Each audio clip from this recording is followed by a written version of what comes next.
Zuppa Imperiale is a forgotten classic of the Emilia-Romagna region in Italy, and it's super easy to make. You're going to cream together 100 grams of butter, and for this you should use a silicone whisk so you don't ruin your whisk.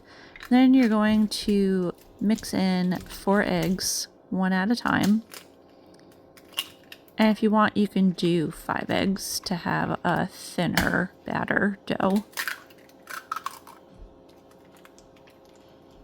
And then give it a good mix, and you're going to add in your last egg and then mix that together. And then you're going to add in 100 grams of parmaggiano reggiano, the kind of cheese that you have to grate. Don't buy the pre-grated stuff. That stuff isn't real.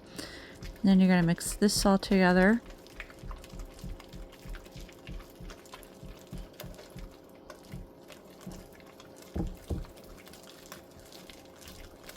And then add in 100 grams of semolina flour.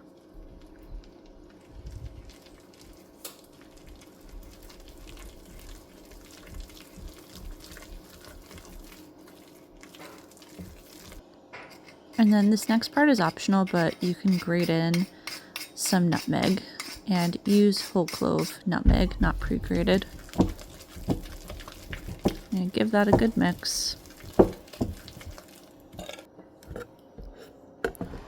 And then in an 8x9 tray lined with some parchment paper, you're going to lay out your dough.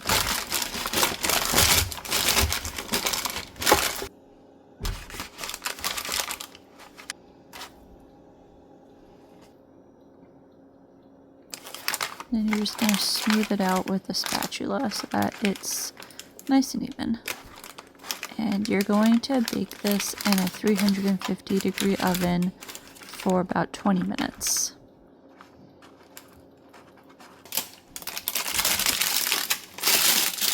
After baking, you're going to cut down your dough into cubes, ideally 1 centimeter cubes, but you can make them as big as you want. They just need to be even.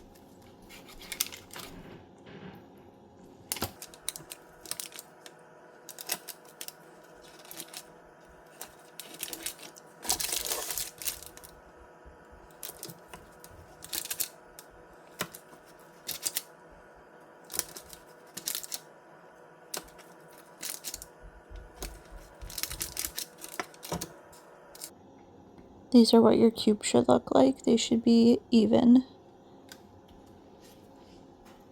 And then if you have time, you can make your own broth, but I didn't have time for that, so I just heated up some chicken broth that I had already.